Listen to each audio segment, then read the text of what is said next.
about 8 years now, and my journey actually really started when I was 14 and started lifting in the gym. 4 years later, at 18, I became a professional bodybuilding competitor, and my career there was cut short because I was diagnosed with terminal thyroid cancer.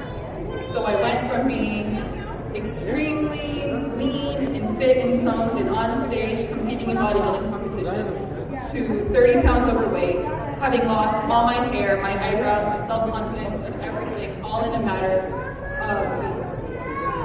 And from then, I realized that fitness and nutrition came down to so much more than how we looked, and that we really need to find sustainable ways to get the bodies and the physiques that we want, especially this being a women's forum. You're basically, the way you view your body has a lot to do with how you go out and present yourself in the world. And I've noticed something over the last few years in fitness and nutrition. And what I've realized working with a lot of clients is that we all constantly try to keep collecting more and more to-dos. How do we lose the weight? How do we lose the fat? If you've ever asked yourself this question, can I just see a show of hands? A few people have wondered how to lose weight. Perfect. So whenever we hear the new trend, we always ask our friends, like, have you heard that like drinking grapefruit juice melts belly fat in the morning? Or we ask our personal trainer, I've heard I should do more yoga, should I? Or we ask our nutrition friend, I've really heard about apple cider vinegar and warm lemon water, should I be drinking it in the mornings? Or what 100 supplements should I be taking? Or should I try fasting? Or whatever it may be. And the questions all boil down to, what is it that I should be doing? And I don't know about you, but I felt extremely overwhelmed and paralyzed by all the information that you can find out there. And I'm sure that some of you also can empathize in that paralysis of all this information out there on how you can get your dream body so you can live your dream life. And basically, whenever we all try diets, it's really hard because we go in with these lists of rules that we can't sustain for more than 2 to 3 days at a time. And when you have a list of 1,000 things that you should be doing in your brain, it becomes really hard to implement any of them. And so I think the misconception here is that in order to have a lean physique, we need to follow a list of 20 rules. But the reality is that we have all of these to-dos, but our to-dos are only as good as how well we can implement them. All right, and so basically what I want to talk about today is that to-dos really mean nothing without the how-tos. There's 1,001 ways as to how you can lose weight, but if you can't implement them for yourself, then they're not going to yield you the results that you want. And your ability to actually do a program consistently doesn't really come down to what you're doing, but whether or not you're able to stick with it consistently over time. So I want to talk to you guys a little bit about not what you can do to lose weight, but rather how you can do it. And the first thing first is, rather than having a list in front of you of 20 different things that you need to do to lose the weight, I invite you guys to be discerning with your focus and prioritize the 1 to 2 great things that you can do to move the dial to help you get your body where you want it to be. So in other words, going to the gym every day versus drinking grapefruit juice every morning, which by the way does not help burn belly fat or anything like that. But going to the gym every day versus drinking this grapefruit juice, they both don't have the same impact on your body. You're far, far more likely to get the results you want if you were to go to the gym every day. And so I said, basically what I'm here to help you guys do is kind of think about what are the 1 to 3 things that you can do that'll help move your fat loss dial in the right direction. Because I can tell you that women who live a healthy lean lifestyle, they're not trying to cut corners and finding like the latest fat loss trends. You're instead doing the really basic things consistently that we all know. Because we all have a finite amount of focus, we all have a million things going on in our lives, and we need to, again, prioritize things that are actually going to get us closer to where we want to be. And so some of these things can be like making sure you have a source of protein on your plate at every meal. It doesn't need to be a certain amount, it doesn't need to be an X amount of grams or a certain amount of ounces, but make sure that it's there. Try to incorporate veggies into your day throughout the day. Try to get into the gym on most days.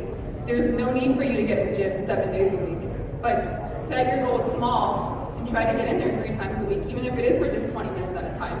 We need to set these types of goals that are easy for us to achieve in order for us to make sustainable lifestyle changes.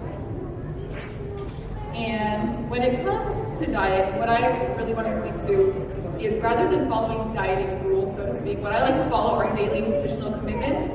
So back when I was bodybuilding, I was told a whole bunch of things, like don't eat carbs after 6 p.m., don't eat carbs after 3 p.m., don't make sure you're drinking a liter of water as soon as you wake up, eat salads at every meal. And I was miserable, I got the body that I wanted, but as soon as I stopped following those rules, I always bounced back and the weight came back.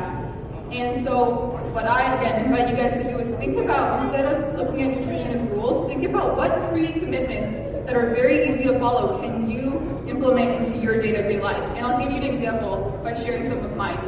One of my daily nutritional commitments is to drink a liter of water every morning. And I do this because it's easy for me. And I don't want you to do these things because I'm doing them, but it's one of these things that you know is healthy for you that you can do every day without effort. Because the thing is, if you are following diets that you can't stick to long term, you're not going to have results that last you long term. So again, I drink a liter of water upon waking up every morning. I've been doing it for 8 years. I feel great. Another thing that I promised myself in terms of nutritional commitment is that I eat like a big salad or a green smoothie every single day, and it's the first thing I consume. And so I implore you guys again to kind of think about the things that are easy for you to do that you can commit to yourself. Another great example would be to have a protein shake and basically replace one of your meals with a protein shake if you're trying to lose fat. And I guess the thing is, when you look at these daily nutritional commitments, it's a lot easier to filter out the noise that we all see in regards to like eating this and not eating that, or should I eat organic or should I not? And one last thing is when it comes to like organic food or not, because I know someone's gonna ask in the audience, it's that I would rather someone eat conventional broccoli than an organic cookie. All right. And basically, it's not sexy, it's not like short-term fat loss, but the reality is we need to change our perspective when it comes to fat loss, right? Because perspective is like the ability to take the long view, and the reality is we can stick to a meal plan for 7 days. Maybe if we're really committed, really motivated, we have a wedding coming up or something or another, we can stick to it maybe for 30 days, but the reality is we eat every day, multiple times a day for the rest of our lives. So we need to find something that works for us and gives us the bodies we want so we can go out and live like the lives that we want. So again, the thing is, you really don't need to pop open the next Women's Health or Fat Loss magazine or Men's Fitness or whatever it is. The reality is we can figure out what works for us, and we don't need to keep looking for new things. And along with that, we don't really need to fit ourselves into a box. No one really knows you as well as you know you, and working with a coach is also a great thing, another great thing to help you get more in tune with your body. And so my take home for you guys to help you figure out what works for you and what doesn't is I want to give you an acronym, and it's what I like to call HEC, H-E-C, and it stands for Hunger, Emotional, and Cravings. All right, so to help you be your own detective, I want you guys to go ahead and write this down, type it up on your phone. Hunger, Emotional, and Cravings, it stands for HEC. And it's a game-changing tool that I use for all of my clients. It's really simple. Every time that you eat something, watch later in the day. How is your HEC responding?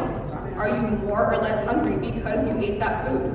Do you have more or less cravings for unhealthy things before or after you eat that food? And is your energy balanced or not? And this is where the dirty work takes place, and you have to figure out what foods work best for you and which ones don't.